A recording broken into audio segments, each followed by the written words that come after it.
அனைவருக்கும் தமிழ் இனிய வணக்கம். இந்த தைக்கலாம் அவங்க சேனலை பார்த்துட்டு இருக்கிறவங்களுக்கும் சப்ஸ்கிரைப் பண்ணிட்டு இருக்கிறவங்களுக்கும் ரொம்ப ரொம்ப தேங்க்ஸ். இப்போ இந்த ப்ளவுஸில் நம்ம வந்துட்டு எப்படி ஓரளவுக்கு தைக்கணும் அப்படிங்கிறலாம் தெரிஞ்சாச்சு. நம்ம ப்ளவுஸ் போடணும் அப்படின்னும் போது பார்த்தீங்கன்னா இந்த மாதிரி துணியை 4ஆக மடிச்சிக்குங்க. அகலத்தை 2ஆக மடிச்சுட்டு உயரத்தை இப்படி 2ஆக மடிச்சிக்குங்க. மடிச்சுட்டு கீழேருந்து நம்ம வந்து ஹைட்டு ஸ்டார்ட் பண்ணுறோம். அப்போ தான் இந்த பேக் அண்ட் ஃப்ரண்ட் வரைஞ்சிட்டு இந்த பேலன்ஸ் உள்ள இடத்துல ஸ்லீவ் வரைய போகிறோம், இந்த இடத்துல பெல்ட் வரைய போகிறோம். இப்போ இந்த ப்ளவுஸில் பார்த்தீங்கன்னா என்ன அப்படின்னு பார்க்குறோன்னா, இப்போ வந்து எனக்கு வந்து ஷோல்டர் இறங்கிக்கிட்டே இருக்குது. நான் என்ன பண்ணால் இது கரெக்டாகும்? நம்ம வந்து ஷோல்டர் எதனால் இறங்குது அப்படிங்கிறத ரீசன் தெரிஞ்சுக்கிட்டு அதை எப்படி கரெக்ட் பண்ணணும் அப்படிங்கிறதும் அதே மாதிரி வந்து இந்த ஆர்ம்ஹோல் எனக்கு கரெக்டாக இருக்குது. இது வந்து நம்ம வந்து கரெக்டான அளவுக்கு வச்சிடுறோம். பட் நான் கை கட் பண்ணிட்ட பிறகு இந்த கை எனக்கு சின்னதாக இருக்குது. இந்த கையை நான் எப்படி இதில் வச்சு செட் பண்ண முடியும்? அதாவது இப்போ இது தைச்சிட்டு வரோம் அப்படின்னா இது வந்து இங்கே கரெக்டாக இருக்கும். கைக்கு பேலன்ஸ் வந்து நான் பண்ண முடியல, என்ன பண்ணலாம் அப்படிங்கிற 2 ரீசனை வந்துட்டு கிளியர் பண்ணுறது தான் இந்த வீடியோடைய பதிவாக இருக்கும். வாங்க வீடியோக்குள்ளே போகலாம். இப்போ நம்ம வந்துட்டு எப்பவும் போல் பேக்கோடைய ஹைட் எடுத்துட்டோம், இங்கேருந்து இந்த ஆர்ம்ஹோல் ஹைட் எடுத்துட்டோம், அகலம் எடுத்தாச்சு. இப்போ வந்து இந்த ஷோல்டர் இறங்குது அப்படின்னா நமக்கு வந்து இந்த ஷோல்டர் கிட்ட என்ன பண்ணணும் அப்படிங்கிறது பார்க்கணும். 2 விஷயத்தில் ஷோல்டர் இறங்கும். எப்படின்னு பார்த்தீங்கன்னா, இந்த இடம் லூஸாக இருந்துக்கிட்டே இருக்குதுன்னு வச்சுக்கிங்களேன். இடுப்புடைய அளவை விட இது ரொம்ப லூஸாக இருக்குது அப்படின்னா நமக்கு இந்த ஷோல்டர் இப்படி இப்படி இறங்கிக்கிட்டே இருக்கும். இழுத்து இழுத்து இழுத்து விட்டுக்கிட்டு இருப்போம். ஒரு விஷயம். 2வது விஷயம், இந்த நெக்கு ரொம்பவும் லூஸாக இருந்ததுனால இது அப்படியே வந்துக்கிட்டே இருக்கும், இந்த இடம் வந்துக்கிட்டே இருக்கும். இதுவும் வந்து ஒரு ரீசன், அதுவும் ரெடி பண்ணணும். அதை விட முக்கியமான விஷயம் வந்துட்டு நெக்கை நம்ம எல்லாம் நல்லா லோவாக இறக்கிட்டு ஷோல்டரையும் நம்ம வந்துட்டு அதிகமாக வச்சோம்னா கண்டிப்பாக வந்து ஷோல்டர் இறங்க தான் செய்யும். நெக்கை இறக்கி வச்சுட்டு தோள்பட்டையோட அளவு அதிகமாக வச்சா கண்டிப்பாக ஷோல்டர் இறங்கும். இந்த ப்ளவுஸில் அந்த ஃபால்ட்டு தான் இருக்குது. இது ஆக்சுவலாக இது வந்து ஒரு ரெடிமேட் ப்ளவுஸ். இது வந்து போட்டதில் வந்து பார்த்திங்கன்னா எல்லாமே கரெக்டாக இருந்துகிட்ருக்கு. இது என்ன ஆகுது, இது இடுப்பை பிடிச்சிட்டோம் கூட இந்த இடம் ஷோல்டர் இறங்குது. இப்போ அதுக்கு என்ன பண்ணணும் அப்படிங்கிறது தான் இப்போ நம்ம பார்க்க போகிறது. இப்போ பார்த்தீங்கன்னு வச்சிங்களேன், எல்லாம் மார்க் பண்ணிட்டோம். ஷோல்டருடைய அளவு பார்த்திங்கன்னா இங்கே வந்து இது அதிகமாக இருக்கும். அதாவது நம்ம சார்ட்டில் நான் வந்து மெஷர்மெண்ட் சார்ட்டுன்னு ஒரு வீடியோ போட்டிருந்தேன். அதில் பார்த்தீங்கன்னா உங்களுக்கு தெரியும் 40 சைஸ்க்கு என்ன பண்ணலாம் அப்படிங்கிறதுலாம், என்ன அளவு வைக்கலாம் அப்படிங்கிறது இருக்கும். இப்போது இது வந்து 42 சைஸு. 42க்கு வந்து மேக்ஸிமம் 6.5 வச்சாலே போதும் நமக்கு. இதில் பார்த்தீங்கன்னா எவ்வளோ இருக்குது பாருங்கள். இதில் வந்துட்டு இந்த நெக்கை கரெக்டாக இப்படி வைக்கிறோம், வச்சுட்டு ஷோல்டருடைய அளவு அப்படியே கரெக்டாக பார்க்குறோம். பார்க்கும்பொழுது பார்த்திங்கன்னா 7 இன்ச்சு வருது.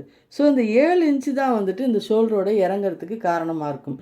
இதே வந்துட்டு இந்த ஷோல்டர் சரியாக இருக்கும். யாருக்கெல்லாம் சரியாக இருக்கும்னா, நல்ல ப்ராடாக முதுகு இருக்குது பாருங்கள், அவங்களுக்கு இது சரியாயிடும். முதுகு வந்து ப்ராடு இல்லாமல் பட் கப் ஷேப்லாம் வந்து நல்லா சைஸ்லாம் கரெக்டாக இருக்குது அப்படிங்கிறவங்களுக்கு இந்த 7 இன்ச்சு வச்சா கண்டிப்பாக வந்து ஷோல்டர் இறங்க தான் செய்யும். ஸோ இதை வந்து தப்புன்னு சொல்ல முடியாது. இது யாருக்கு எப்படி தைக்கணுங்கிற ஒரு ட்ரிக்ஸ் நமக்கு வந்து தெரிஞ்சிருக்கணும். ஸோ வந்து நம்ம வந்து என்ன பண்ணுறோம், இதை நான் 6.5 சுருக்கிறேன். 6.5 சுருக்கும் போது இந்த இடத்துல இப்படி மார்க் பண்ணுறோம். மார்க் பண்ணிவிட்டு இந்த ஷோல்டர் வந்துட்டு இந்த கேப் வந்து நம்ம 3 இன்ச்சு வைக்கிறோம். ஸோ இந்த முக்கியமான இந்த ஒரு விஷயத்தை நீங்கள் பார்த்துட்டிங்கன்னா ஷோல்டர் இறங்கிறதுக்கு no chance at all. Okay, இப்போ இதுதான் இங்கே பார்க்க வேண்டியது. இப்போது ஷோல்டர் இறங்குறதுனா என்ன பண்ணணும் அப்படிங்கிறது தெரியுது. ஃபஸ்ட்டு இதை டைட் பண்ண போகிறோம். அப்படியே எனக்கு ஷோல்டர் இறங்குது, நெக்கை பார்க்குறீங்க, நெக்கும் எனக்கு கரெக்டாக இருந்து ஷோல்டர் இறங்குது அப்படின்னு சொன்னோம்னா இந்த ஷோல்டருடைய அளவை நம்ம குறைச்சிக்கிறோம். இப்போ 6.5 வச்சு போட்டு பாருங்கள், சூப்பராக இருக்கும் இந்த ப்ளவுஸு. ஓகே, இதுதான் வந்து ஷோல்டரு இறங்கிறதுக்கு ரீசன் அப்படிங்கிறது தான் இது. மற்றபடி இது எல்லாமே நமக்கு இந்த இடமெல்லாம் கரெக்டாக இருக்குது, இதனால தான் இது நமக்கு இறங்குது. அதே மாதிரி இந்த இடத்த நம்ம கரெக்டாக வச்சுட்டோம்னா தைக்கும் போது இது இந்த இடம் ஃபிட்டிங் கரெக்டாக வந்து நிற்கும். ஸோ ஷோல்டர் இறங்காது. ஓகே, இப்போ இதனுடைய நெக் சைஸ் பாருங்கள், இவ்வளோ தூரம் தள்ளி நமக்கு இருக்குது. ஸோ இந்த அகலம் இருக்கும் பொழுது நம்ம வந்து முதுகில் நிற்காமல் இது இறங்குது. ஸோ இதை நம்ம கரெக்ட் பண்ணியிருக்கோம். இது வந்து ஹைட் மார்க் பண்ணியிருக்கோம். அதே மாதிரி இதுதான் நம்ம வந்துட்டு இந்த சுற்றளவு இங்கே எடுத்திருக்கோம், அதாவது ஷோல்டருடைய கேப் இங்கே எடுத்திருக்கோம். அப்போ நீங்கள் இங்கே வரையும் போது பார்த்தீங்கன்னா உங்களுக்கு அந்த கரெக்டான அந்த ரவுண்டு கிடைக்கும் நமக்கு. இது இப்படி வரைகிறோன்னு வச்சுக்கோங்க.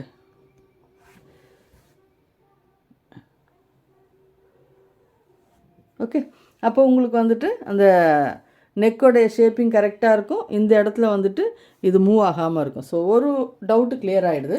நெக்ஸ்ட்டு டவுட் பார்த்திங்கன்னா, எனக்கு வந்து இந்த அக்கிளில் வந்துட்டு இது அதிகமாக இருக்குது, நான் கட் பண்ணின ஸ்லீவ் கம்மியாக இருக்குது, அது என்ன பண்ணலாம்?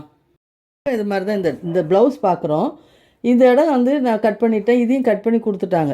கட் பண்ணிவிட்டு வராங்க வந்து எனக்கு வந்து இது வந்து அதிகமாக இருக்குது, இது சின்னதாக இருக்குது, என்ன மேடம் பண்ணலாம் அப்படின்ட்டு.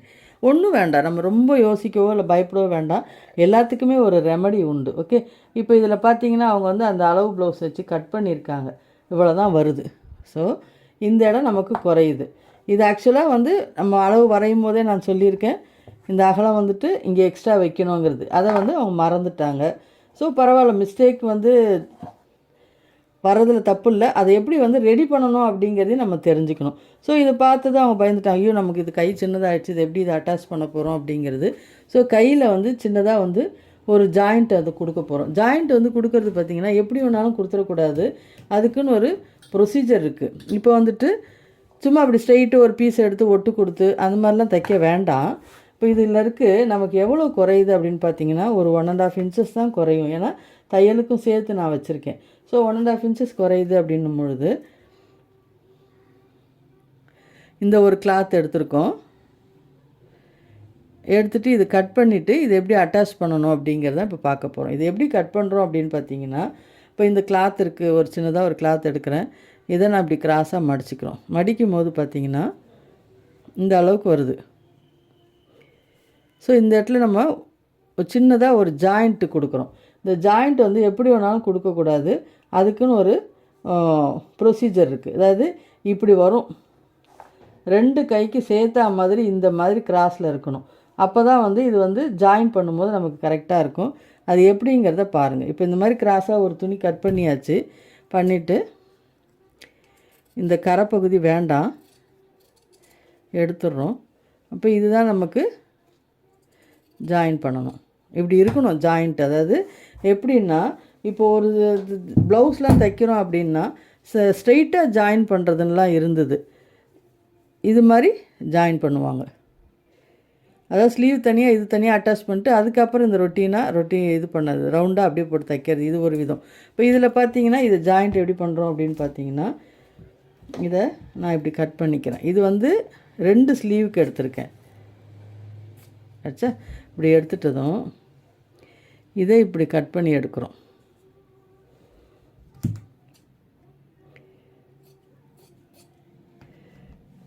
இப்போ இது பார்த்தீங்கன்னா இந்த ஸ்ட்ரெயிட்டை வந்து இதில் வைக்கணும். இந்த கிராஸை இப்படி வச்சிடணும். அப்போ தான் என்ன ஆகும்,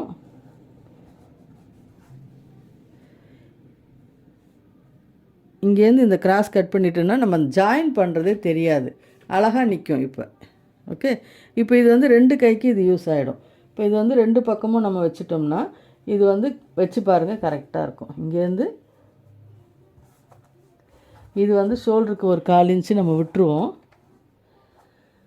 விட்டுட்டு அப்படியே ஜாயின் பண்ணும்போது பார்த்திங்கன்னா இந்த இடம் வந்து நம்ம கரெக்டாக நிற்கும். ஸோ இதுதான் வந்துட்டு ஷோல்ட்ரு வந்து ஆர்ம்ஹோல் வந்துட்டு கரெக்ட் சைஸ்க்கு வந்து நின்றுடும். இப்போ இதில் வந்து இங்கே ஒட்டு நமக்கு இங்கே தெரியாது, இந்த ஆர்ம்ஹோலோடு இது போயிடும். ஸோ ஒரு 3/4 இன்ச்சு தான் நமக்கு இங்கே தேவைப்படுது. ஸோ அதை வந்து நம்ம என்ன பண்ணணும், இந்த கிராஸ் இப்படி கட் பண்ணிட்டோம்னா ஜாயின் பண்ணுறதும் தெரியாது, ஸ்டிச்சிங்க்கு உள் சைடில் வந்து விழுந்துடும்.